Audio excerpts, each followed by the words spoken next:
লাগিব হাত পাতি ভিক্ষাৰ জংগললৈ আগবাঢ়ি গ'লে নহ'ব আমাৰ অধিকাৰ আমাক লাগিব কোনোবাই দিব বিচৰা নাই কাৰিকৰৰ ব্যৱস্থা কৰিব লাগিব বাধা যিমানেই নহওক কিয় আমি কাৰিকৰৰ ব্যৱস্থা গ্ৰহণ কৰিব লাগিব সেইকাৰণে মই সংখ্যালঘু সমাজক আহ্বান জনাইছো আজিৰ এই মুকলি সভাৰ জৰিয়তে আমাৰ প্ৰত্যেকটো সংখ্যালঘু অধ্যুষিত অঞ্চলত স্কুল কলেজ থাকিব লাগিব পৰ্যাপ্ত পৰিমাণে শিক্ষক থাকিব লাগিব আমাৰ সংখ্যালঘু অধ্যুষিত অঞ্চলৰ চহৰ অঞ্চলৰ মাটিৰ পট্টা দিব লাগিব অসমৰ ভটিয়াৰ পৰা ধুবুৰীলৈকে প্ৰত্যেকজন মানুহক ভূমি মাটি দি আছে আজি সংখ্যালঘু মানুহক মাটি দিছে বসুন্ধৰা 1 2 3 4 আহিছে মাটি দিছে এই যে হিমন্ত বিশ্ব শৰ্মা সংখ্যালঘুৰ মাজতে ভাগ কৰিছে এইবিলাক মিয়া এইবিলাক চৰুৱা এইবিলাক খিলঞ্জীয়া এইবিলাক বোলে জুলহা মই এটা কথা স্পষ্টকৈ কৈ গৈছো মুখ্যমন্ত্ৰী হিমন্ত বিশ্ব শৰ্মাৰ টাৰ্গেট হৈছে সংখ্যালঘু মুছলমানক যদি ভাগ ভাগ কৰি ৰাখিব পাৰে তেনেহলে তেওঁ সফল হ'ব আৰু সংখ্যালঘু সমাজ যদি একত্ৰিত হয় তেওঁ সফল হ'ব নোৱাৰিব এই সংখ্যালঘু খিলঞ্জীয়াৰ চাৰ্টিফিকেট দি একো দিয়া নাই তেওঁৰ টাৰ্গেটটো হৈছে অসমৰ ধৰ্মীয় সংখ্যালঘুসকলক কেনেকৈ অত্যাচাৰ কৰি অসমৰ মানচিত্ৰৰ পৰা হেক কৰিব পৰা যায় তাৰে টাৰ্গেট হৈছে কিন্তু মই তেজপুৰৰ ভস্কোৱা চাপৰিত আপোনালোকক কৈ গৈছো হিটলাৰেও কিন্তু ইহুদীসকলক মাৰি হেক কৰিব পৰা নাই হিমন্ত বিশ্ব শৰ্মা ডাঙৰীয়া আপুনি যিমানেই চক্ৰান্ত নকৰক কিয় সংখ্যালঘুসকলক আপুনি নিক্ষেপ কৰিব নোৱাৰে সংখ্যালঘুসকল ভাৰতীয় নাগৰিক সংখ্যালঘু অসমৰ বাসিন্দা গতিকে এই সংখ্যালঘু সমাজ আগবাঢ়ি যাবই গতিকে সংখ্যালঘু সমাজক আপুনি দবাই ৰাখিব নোৱাৰে সেইকাৰণে মই আপোনালোকক বাৰে বাৰে অনুৰোধ জনাইছো যে আমি কাৰো ওপৰত ভৰসা নকৰি ওপৰত ভৰসা ৰাখি আমি আগবাঢ়ি যাব লাগিব এন্ধাৰৰ পিছত এই পোহৰ থাকে এই কথাটো সংখ্যালঘু সমাজে বুজা উচিত আমি বুজা উচিত গতিকে সেইকাৰণে মই আপোনালোকক বিনম্ৰতাৰে আহ্বান জনাইছো যে বহু ঘাত প্ৰতিঘাত আহিব দুখ লাগে এখন সভা কৰিব আহিছো ইয়াত আৰু দেখিছো এটা বিশেষ ৰাজনৈতিক দলে হিমন্ত বিশ্ব শৰ্মা ডাঙৰীয়াৰ দলে ভয় খাই আজি পঞ্চায়তে অৰুণোদয় বিলাইব বিচাৰিছে কিন্তু এটা কথা স্পষ্টকৈ কৈ গৈছো আপুনি এখন সভা বিফল কৰিব দুখন সভা বিফল কৰিব নয় দুৱাৰৰ সংখ্যালঘু ৰাইজ সংকল্প ল'ব লাগিব 26ত নয় দুৱাৰত সভা কৰিব নিদিয়া মানুহখিনিক উৎখাত সংখ্যালঘু ৰাইজেই কৰিব লাগিব সংখ্যালঘু ৰাইজেই কৰিব লাগিব গতিকে আমাক যদি কোনোবাই দুৰ্বল বুলি ভাবিছে ইয়াৰ যোগ্য প্ৰত্যুত্তৰ দিয়াৰ সময় সমাগত সেইকাৰণে মই আপোনালোকক আহ্বান জনাইছো আমি কোনো জাতি জনগোষ্ঠীৰ বিৰুদ্ধে নহয় আমি কাৰো বিৰুদ্ধে নহয় আমি কাকো বেয়া নাপাওঁ আমাৰ কথা হৈছে আমি সকলো জাতি জনগোষ্ঠীৰ লগত মিলাই চলিব বিচাৰো একেলগে চলিব বিচাৰো নিজৰ মাকক ভাল পাওঁ বুলি আনৰ মাকক আমি কেতিয়াও ঘৃণ নকৰো আমি সকলোৱে শ্ৰদ্ধা কৰো গতিকে এই নীতিত আমি চলো কিন্তু কোনোবাই যদি সংখ্যালঘু জনগণক এনেকুৱা ধৰণৰ সভা সমিতি ভংগ কৰি আমচুৰ আন্দোলন দুৰ্বল বুলি ভাবিছে দুৰ্বল কৰিব বুলি ভাবিছে সেইসকলক আজি মই তেজপুৰৰ মাটিত হকিয়াই গৈছো যতেই সংখ্যালঘু ৰাইজ ফেক্টৰ হ'ব ততেই এই দলক যিসকলে বাধা দিছে তেওঁলোকক ভেটা দিয়াৰ ব্যৱস্থা গ্ৰহণ কৰা হ'ব মই সেইকাৰণে বাৰে বাৰে আপোনালোকক কওঁ জাতি জীয়াই থাকিলে ৰাজনীতি জীয়াই থাকিব আগতে জাতিটোক জীয়াই ৰাখক জাতিটো জীয়াই থাকিলেহে আমি সকলোৱে জীয়াই থাকিব পাৰিম ৰাজনীতি কৰিব পাৰিম গতিকে মই বেছি সময় নলওঁ মই এটাই আহ্বান আপোনালোকক দি গৈছো যিমানেই কথা আমি নকওঁ কিয় এটা কথাৰ ওপৰত গুৰুত্ব দি দিয়ক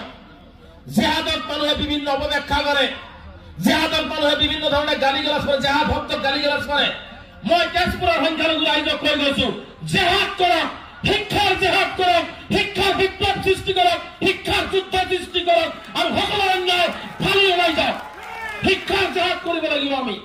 এই শিক্ষাৰ জেহাদ যদি আমি কৰিব নোৱাৰো জাতি আমি আগবাঢ়ি যাব নোৱাৰো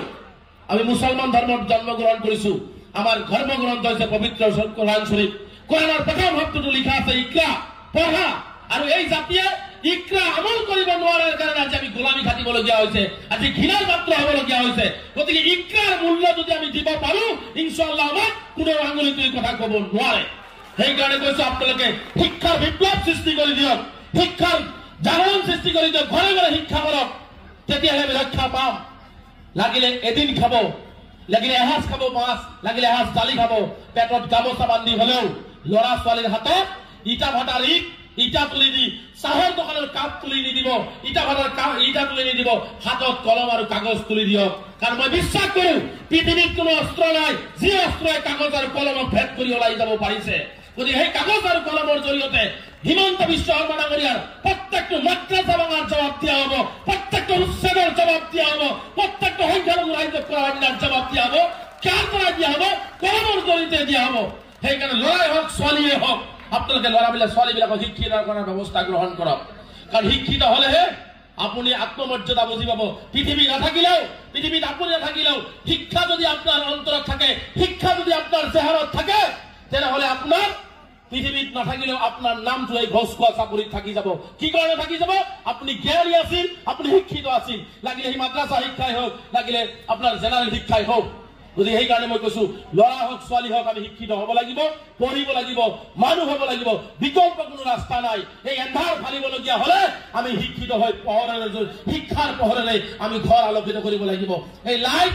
কিছু সময় জেনেৰেটৰ অফ কৰি দিয়াৰ লগে লগে আন্ধাৰ হৈ যাব, কিন্তু আপোনাৰ অন্তৰত যদি জ্ঞানৰ পোহৰ থাকে, সেই লাইট পৃথিৱীৰ কোনো শক্তিয়ে নুমাব নোৱাৰে। সেই পোহৰত মানুহ ঝুলিকি থাকিব। গতিকে সেইকাৰণে মই অনুৰোধ জনাইছো যে শিক্ষাৰ ক্ষেত্ৰত কৃপণালী নকৰিব। মই শোণিতপুৰৰ এই ভস্ক চাপৰিত কৈ গৈছো, পইচাৰ অভাৱত যদি কোনো ল'ৰা ছোৱালীক আপোনালোকে পঢ়াব পৰা নাই, কিতাপ কিনি দিব পৰা নাই, আমচু মুকলি সভাত প্ৰতিশ্ৰুতি দিছো, সেই ল'ৰা ছোৱালীক খবৰ আমাৰ আমচুৰ কৰ্মকৰ্তাক দিব। আমি গামোচা পাতি ভিক্ষা কৰি হলেও আপোনাৰ সন্তানক শিক্ষিত কৰাৰ দায়িত্ব আমচুৱে ল'ব। বিভিন্ন ঠাইত লৈ আছে, গতিকে এইখিনি ল'ব। আজি মাদ্ৰাছাৰ ছাত্ৰ ছাত্ৰীসকলক বিভিন্ন তুচ্ছ তাচ্ছিল্য কৰে। মাদ্ৰাছাৰ ছাত্ৰ ডক্টৰ হ'ব লাগে, ইঞ্জিনিয়াৰ হ'ব লাগে, মাদ্ৰাছা পঢ়িব নালাগে। মই এই ভস্ক চাপৰিতে কৈ গৈছো, হিমন্ত বিশ্ব শৰ্মাৰ চাপৰি চাই থাকিব। এদিনাখন এই মাদ্ৰাছাৰ ছাত্ৰই 10 বছৰ পিছত এক হাতত লেপটপ, এক হাতত কোৰাণ লৈ পেলাই গুৱাহাটীৰ মেট্ৰ' DC IAS IPS হৈ গুৱাহাটী মহানগৰীকৰ নেতৃত্ব দিব, শিৱসাগৰকৰ নেতৃত্ব দিব, ধুবুৰীৰ নেতৃত্ব দিব মাদ্ৰাছাৰ ছাত্ৰই। গতিকে আপুনি আমাক সেইখিনি জ্ঞান দিব নালাগে। কেৱল মাত্ৰ হিমন্ত বিশ্ব শৰ্মা ডাঙৰীয়াক এটাই আহ্বান জনাইছো, মানুহৰ মাজত ঘৃণা সৃষ্টি নকৰিব, হিন্দু মুছলমান ভাগ নকৰিব। মানুহৰ যিখিনি অধিকাৰ, সকলো জাতি জনগোষ্ঠীৰ সমমৰ্যাদা, সমবিকাশৰ, সমোন্নয়নৰ যিখিনি অধিকাৰ, সেইখিনি অধিকাৰ দিয়াৰ ব্যৱস্থা গ্ৰহণ কৰক। অন্যথায় আপোনাৰ চৰকাৰৰ অভিশাপ লাগিব। কাৰণ আপোনাক চাকৰি দিয়া হোৱা নাই যে আপুনি 60 বছৰত ৰিটায়াৰ্ড হ'ব, 5 বছৰ পিছে পিছে ৰাইজে কিন্তু আপোনাক হৰাব। গতিকে সেইকাৰণে কৈছো, নীতি পৰিহাৰ কৰি মানুহৰ নীতি, মানৱতাৰ নীতি লওক, উন্নয়নৰ নীতি লওক, ঘৃণাৰ ৰাজনীতি পৰিহাৰ কৰি সমন্বয় আৰু ভাতৃত্ববাদৰ ৰাজনীতি লোৱাৰ কাৰণে হিমন্ত বিশ্ব শৰ্মা ডাঙৰীয়াক আহ্বান জনাই মই এই অঞ্চলৰ শোণিতপুৰবাসী ৰাইজক, ভস্ক চাপৰিবাসী ৰাইজক এই অধিৱেশন 3 দিনীয়া কাৰ্যসূচীৰে আপোনালোকে আৰ্থিক, মানসিক, শাৰীৰিকভাৱে যি সহযোগিতা আমচুৰ কেন্দ্ৰীয় সমিতিক কৰিলে তাৰ বাবে মই আপোনালোকক চিৰকৃতজ্ঞ হৈ ল'ম। আমচু সদায় আপোনালোকৰ ওচৰত ঋণী হৈ ল'ব। সদায় আপোনালোকৰ ওচৰত আমি ধাৰ হৈ থাকিম। আপোনালোকে আমচু কেনেকুৱা ধৰণে পুনৰবাৰ সহায় সহযোগিতা সদায় কৰি থাকিব বুলি মই আশা ৰাখিছো। আৰু এই মঞ্চত আমচুৰ প্ৰাক্তন সভাপতি শ্ৰদ্ধাৰ যিসকল বিষয়ববীয়া আছিলে, তেওঁলোকৰ লগতে প্ৰাক্তন উপসভাপতি, প্ৰাক্তন সাধাৰণ সম্পাদক, প্ৰাক্তন বিভিন্ন পৰ্যায়ৰ বিষয়ববীয়া বা বিভিন্ন বিশিষ্ট ব্যক্তিসকল আহি আমাৰ এই আজিৰ মুকলি সভাখনৰ হস্তক বৃদ্ধি কৰিলে, আমচুৰ কৰ্মকৰ্তাসকলৰ মানসিক শক্তি বৃদ্ধি কৰিলে, আমচুৰ কৰ্মকৰ্তাসকলক ন্যায়ৰ বাবে যুঁজ দিবৰ কাৰণে পিছফালৰ পৰা যি চাপৰ্ট আপোনালোকে আমচুক দি দিলে তাৰ বাবে আপোনালোকক মই আন্তৰিকভাৱে ধন্যবাদ জনাইছো আৰু কৃতজ্ঞতা জ্ঞাপন কৰিছো। লগতে অভ্যৰ্থনা সমিতি মই আন্তৰিকভাৱে ধন্যবাদ জনাইছো। সভাপতি, কাৰ্যকৰী সভাপতি, সাধাৰণ সম্পাদক, অভ্যৰ্থনা সমিতিৰ প্ৰতিটো স্তৰৰ কৰ্মকৰ্তাক ধন্যবাদ জনাইছো। আমচুৰ দৰে এটা জাতীয় সংগঠনৰ, বৃহত্তৰ সংগঠনক এই কেন্দ্ৰীয় অধিৱেশন অভ্যৰ্থনা সমিতিৰ সভাপতিৰ নেতৃত্বত যি ধৰণে আমাক এই 2 দিনীয়া কাৰ্যসূচী পাৰ কৰাত সহায় কৰিলে, কাইলৈৰ দিনটো আছে, নিশ্চিতভাৱে সেইখিনি সহায় আপোনাক কৰিব বুলি মই আশা ৰাখি মই আন্তৰিকভাৱে অভ্যৰ্থনা সমিতিক ধন্যবাদ জনাইছো। স্পেচিয়েলি থেংকছ জনাইছো শোণিতপুৰ জিলা সংখ্যালঘু ৰাইজৰ, শোণিতপুৰ জিলা সংখ্যালঘু ছাত্ৰ ইউনিয়নৰ প্ৰতিটো আঞ্চলিক সমিতি, বুথ লেভেলৰ পৰা একেবাৰে তৃণমূল পৰ্যায়ৰ পৰা অহা প্ৰতিটো আমচুৰ কৰ্মকৰ্তা, জিলা সমিতিৰ বিষয়ববীয়া, প্ৰাক্তন বিষয়ববীয়া সকলোকে মই আন্তৰিকভাৱে ধন্যবাদ আৰু কৃতজ্ঞতা জ্ঞাপন কৰিছো যে আমাক আপোনালোকে যি ধৰণে কেন্দ্ৰীয় অধিৱেশন কৰাত সহায় সহযোগিতা আগবঢ়ালে তাৰ বাবে আমি সদায় আপোনালোকক মনত ৰাখিম। এইখিনি কথা কৈ আমচুৰ পৰিয়ালৰ প্ৰতিজন সদস্যৰ বাবে আপোনালোকৰ পৰা দোৱা আৰু আশীৰ্বাদ বিচাৰি মোৰ বক্তব্যত যদি কোনো ভুল ত্ৰুটি হৈছে মই ক্ষমা বিচাৰিছো, মাৰ্জনা বিচাৰিছো। পুনৰবাৰ আপোনালোকক এনেকুৱা এটি মহান অনুষ্ঠানত লগ পোৱাৰ প্ৰতিশ্ৰুতি ৰাখি মোৰ বক্তব্য ইয়াতে সামৰিছো। আমচু জিন্দাবাদ, খোদা হাফিজ, জয় অসম।